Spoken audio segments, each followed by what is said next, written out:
Hello there, you're now with me, Handy Gui, and welcome to your 5 p.m. English news on TVS. Let's dive into the headlines for today. The Ministry of Domestic Trade and Consumer Affairs KPD and HEP hopes that the Sarawak government will be able to assist in addressing the issue of rising costs faced by poultry and egg producers in the state. Its ministry, Dato Sri Alexander Nanta Linggi, gave his assurances that the issue could be resolved after inspecting the poultry farm owned by the company CCK at Kampong Buso in Bau to better understand the problems and issues faced by poultry and egg producers in the state. Nanta added that the federal government had provided subsidies worth 500 million ringgit to help the industry cope with the increase in operating costs, but it was apparently still not enough. As such, the issue of rising costs faced by livestock producers needs to be resolved to prevent them from facing difficulties in obtaining chicken and egg supplies in the state. Telah juga diluluskan oleh kerajaan, sekarang sedang dikeluarkan subsidi ya, yang banyak juga, lebih 500 juta telah diumumkan oleh kerajaan pusat baru-baru ini untuk membantu. Jadi masih juga peringkat ladang mereka mengeluh ada masalah lain ya. Nanta urged KPD and HEP and the Department of Agriculture Sarawak to work together to resolve the issue. Saya berharaplah kami di peringkat KPD dan HEP ini bersama Kementerian Pertanian di negeri Sarawak akan bersama mencari jalan yang lebih daripada yang sedia ada untuk membantu industri ini supaya pengguna ataupun rakyat ataupun penduduk di negeri ini tidak bermasalah dengan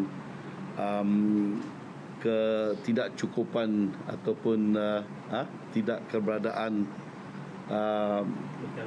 bekalan ayam dan juga telur. Now, telecommunication service providers are told to invest more in rural areas. This could be beneficial to these companies in the long run, as Sarawak is developing rapidly towards modernization, which would also incur positive outcomes to the state and its people.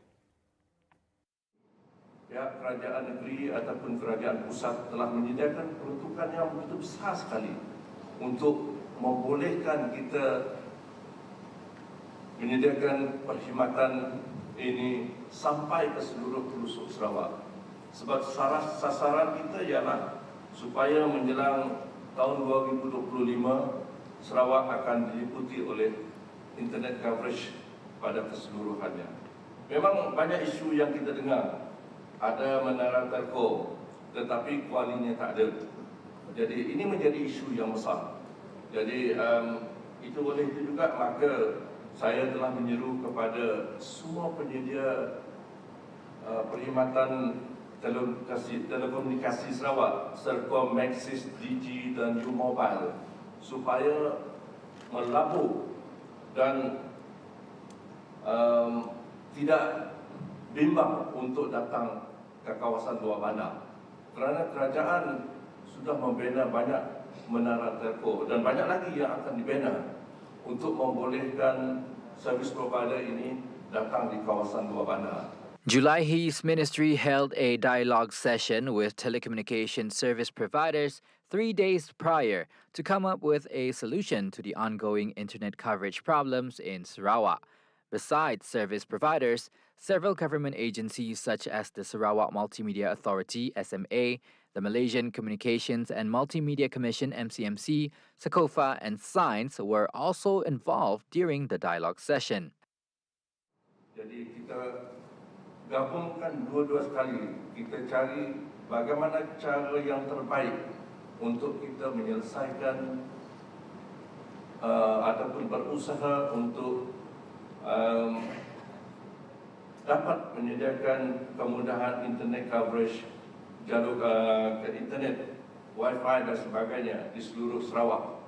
Dan kita bincang secara terperinci apakah cabaran, apakah isu, bagaimana cara untuk menyelesaikan isu dan cabaran yang dihadapi oleh setiap agensi dan penyedia perkhidmatan telekomunikasi yang berkaitan. Earlier, Julaihi represented the second Deputy Chief Minister Dato' Amar Awang Tengah Ali Hassan for the launching ceremony of the Al-Quran seminar in conjunction with the 61st state-level Majlis Tilawah dan Menghafaz Al-Quran on Sunday. Now, over 800,000 or 22.7% of the young population aged between 5 and 11 years in Malaysia have received the first doses of the COVID-19 vaccines under the National COVID-19 Immunization Program for Children, or PICKITS, as of yesterday. Based on the COVID Now website, 61.7% of the adult population in the country have received the booster doses and 97.5% have completed their vaccination. Meanwhile, 23,227,580 or 98.7% have received at least one dose of the vaccine. For adolescents aged between 12 and 17, a total of 2,800,421 individuals, or 90% of the group, have completed the vaccination, while 93% have received at least one dose of the vaccine. A total of 118,275 doses of the vaccine were dispensed yesterday, bringing the cumulative number of vaccine doses administered under the National COVID-19 Immunization Program to over 60 million. Meanwhile, according to the Health Ministry's GitHub portal, a total of 43 deaths due to COVID-19 were recorded yesterday, with Sabah recording 9 cases, Selangor 8, Johor 7, Perak 6, Kedah 5, 2 cases each in Kelantan and Pahang, while 1 case each in Melaka, Sarawak, Terengganu and Kuala Lumpur.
Welcome back. Now, the first official visit of Prime Minister Dato' Sri Ismail Sabri Yaakob to Thailand has opened a new perspective to bilateral relations and fostered stronger strategic cooperation between Putrajaya and Bangkok. His maiden visit to Thailand, after being appointed as the 9th Prime Minister in August, is seen as bringing benefits to the people of both countries. As two close neighboring countries, Ismail Sabri said the governments of Malaysia and Thailand have always ensured that strong and cordial relation is maintained for the mutual interests of both countries. The Prime Minister believed that matters discussed at the meeting with his counterpart would benefit the people in both countries and contribute to the strengthening of Malaysia-Thailand bilateral ties. Malaysia and Thailand have established diplomatic ties for 65 years since Malaysia achieved independence in 1957. Ismail Sabri arrived in Bangkok, Thailand on Thursday at the invitation of Prayuth. The visit is also part of his familiarization tour to Southeast Asian countries since his appointment as Prime Minister in August 2021. He said Malaysia and Thailand also want the trade value between the two countries to soar to $30 billion by 2025.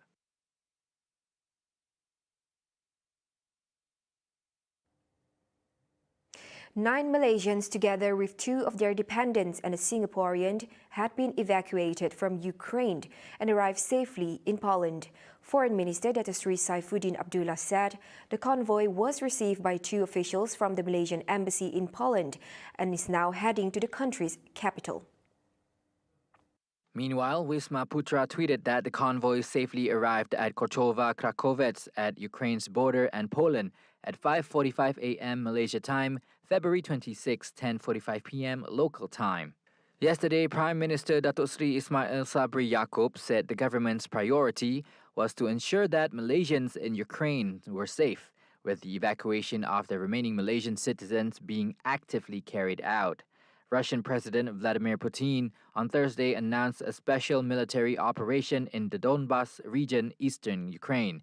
Following that, Ukraine's President Volodymyr Zelensky declared a state of emergency throughout the country. Ukraine had also announced the closure of its airspace from public use due to the high risk to civil aviation. Now wrapping up the 5 p.m. news, Russian forces pounded Ukrainian cities with artillery and cruise missiles on Saturday, February 26. However, Ukrainian president said the capital remained in Ukrainian hands. Ignoring weeks of warnings from Western leaders, Russian president launched the invasion of Ukraine on Thursday from the north, east and south. 3 часа ночи начало греметь. Мы поднялись, пошли в подвал. Час гремело. И все. Мы еще час побыли, а потом уже на рассвете в 6 часов уже поднялись, в 6:30 уже поднялись домой. Ага, и пули нашли в квартире. Вот пулями стреляли. Терроризм страшный. Мы так считаем, пожилые люди. Мне вот уже 84 года будет, да, вот такое. Мы так переживаем, чтобы у нас вот эта развязка была целая. Потому что это наша жизнь. Мы тут и на базар подъезжаем по ней, и метро рядышком. Но ничего не задето. Все целенько. А окна вставит. Клычко придет вставит. After the night strike, many Ukrainians have decided to flee, with groups of people carrying suitcases seen in the streets. Metro station has now become shelter for many citizens since it is no longer running. Kiev's mayor Vitaly Klitschko stated there are no major Russian military presence in the capital. However, saboteur groups are active. And that wraps up the 5 p.m. English news on TVS. With that, I'm Handy Gui. Stay safe and have a pleasant day.